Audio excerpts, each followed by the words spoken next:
Hi everyone.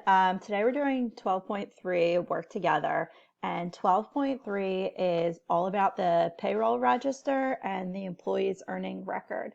So the payroll register is a form that you, as the person responsible for payroll for your company, need to complete at the end of every pay period. And on there, it has all of your employees listed. You can see that here. It also has all of their earnings and all of their deductions. So what we're going to do today is we are going to complete the payroll register to start. You can see the earnings. We did that in 12.1. That's already filled in here. And then this is a review of 12.2. So we're adding on to 12.2. So the first thing that I'm going to do is I'm going to look at my withholding charts that I have open. I have my single withholding allowance chart and my married withholding allowance chart. And you can see on the problem, it has whether the employee is married or single and also how many allowances that they have. So our first employee is Edward Johnson. He's married with 2 withholding allowances, and the total he made last pay period is $1,432.50. So we need to find that cross section on the chart. So I'm going to find my married chart, and I'm looking for the cross section between 2 and 1432. So we have 2 down to 1432, so between 1420 and 1440. So the amount that I'm going to list here is going to be $61 of federal income tax that is going to be withheld from that employee's paycheck. Now the next step is to calculate. I'm going to use my calculator. My next step is going to calculate my Social Security tax. So to do that, I'm going to take my total earnings, $1,432.50. So $1,432.50, and I'm going to multiply that by 0.062, which would be 6.2%.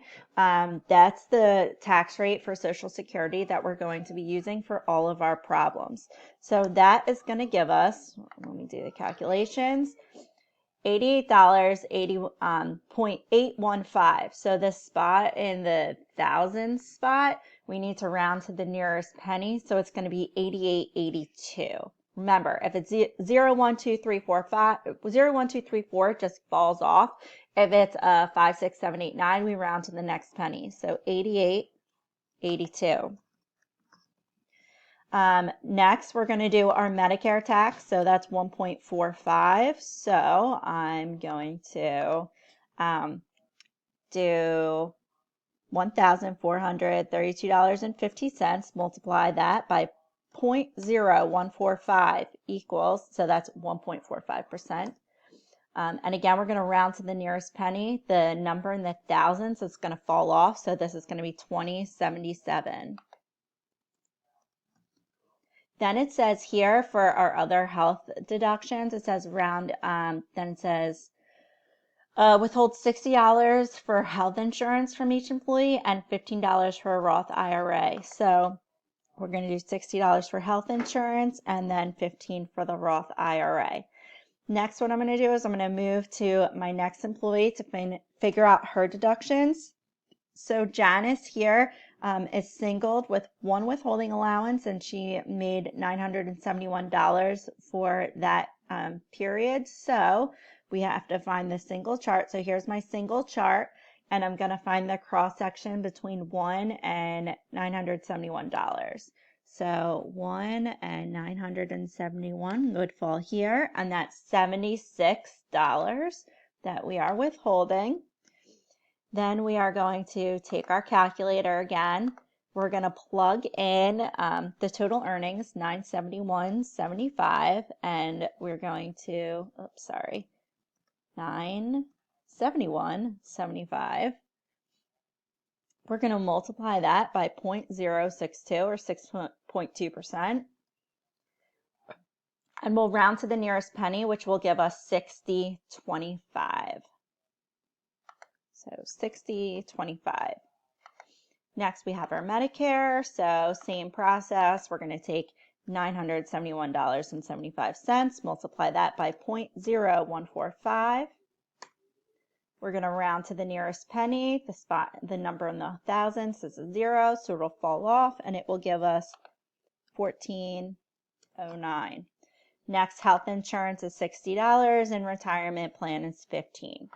Our next step is to figure out the total deductions. So this is where people tend to make mistakes because they might add all of the numbers all the way across, but we just need to total the deductions for Edward. So that's going to start with income tax and end with our retirement plan. So it's 61 plus 88.82 plus 20.77 plus 60 plus 15, and that's going to give us $249.59. Sorry, $245.59.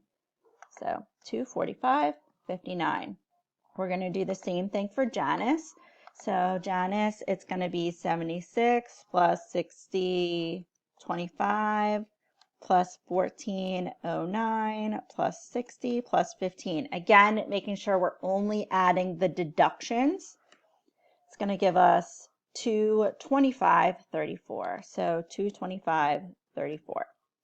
Now, we need to figure out the net pay. The net pay is the amount that we're actually going to pay each employee. And this is really important for you to understand as someone who might already earn a paycheck or will potentially be getting a paycheck in the future.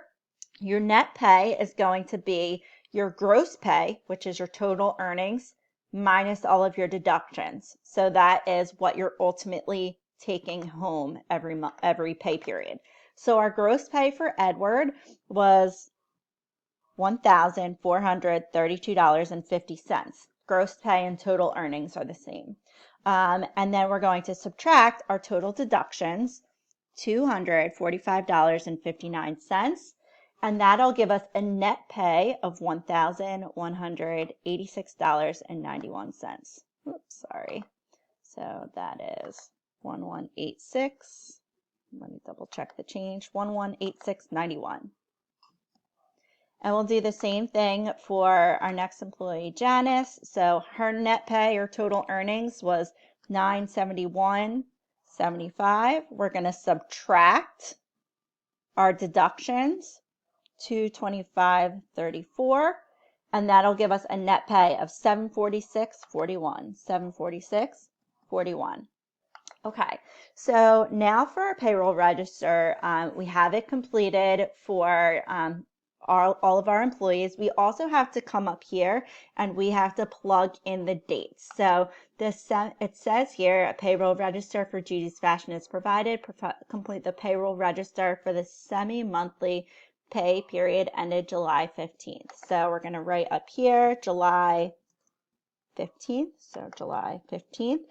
The date of the payment is going to be the same for this problem. Not many companies do it this way. Usually it's the next moving forward, or it's a later pay date, but just wanted to clarify that for you. Okay, so July 15th and July 15th. Okay, so our next step here is to do the column totals. So we're going to add each individual column. Why? Because we're going to need this money from our payroll register to journalize transactions, and that'll occur in a later section.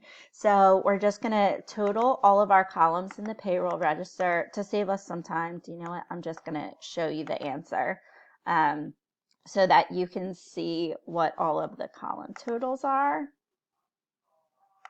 So column totals, we're going to add all the regular, 2,240. The overtime hours total for our company, $164.25. And the total earnings or total gross pay is $2,404.25. Then our total federal income tax is $137. Total Social Security tax is $149.07. Total Medicare tax is going to be $34.86. Our total health insurance is going to be $120. Our total retirement plan is going to be 30, and our total net pay is going to be $470.93. Okay, so the last step, what we're going to do is we are going to figure or complete the earnings record for our individual employees. So you're going to have one page dedicated to each employee, and it's going to have all of their earnings deductions for a complete quarter, so for 3 months. So it gives us all of the information to plug in at the top. It says enter the July 15th payroll on Mr. Johnson's quarterly earnings from the payroll register, and a correct completed payroll register is up here at the top. So the quarter earning here is going to be September 30th. That's the end of the quarter. So end of the quarters are usually March, June, September, December. So the last day of September, September 30th, that's where July's would fall in. The rate of pay is $15 an hour. It tells you that here. Marital status is married with 2 withholding allowances. It said that up here in the payroll register. It says position, he's a sales manager, came from here as well. Okay, and then what we're going to do is we're going to take all of these numbers and we're just going to copy them, plug them right in. So regular earnings, $13.20. The overtime, $11.12.50. Here are the total earnings, $14.32.50. The federal income tax, $61. Social security tax, $88.82. Medicare tax, $20.77. Health insurance here, $60. Retirement plan, $15. You get your total deductions, $245.59, and your total net pay is $1,186.91. We're just copying that information. Now, here's another spot where people tend to make mistakes, and this is accumulated earnings, okay? So everyone pay attention here. It tells you what our previous accumulated earnings were. So it's $17,218. So you're going to plug that in. And then to get your new accumulated earnings, take the previous, so 17,218, and you're going to add your new total earnings, okay? So it's not the net pay. Many people make that mistake. It's the total earnings. So plus $1432.50 is going to give us $18,650.50, which you can see here, okay? All right, so we've just completed the payroll register for all of our employees for the pay period, and then the individual earnings record for Edward Johnson.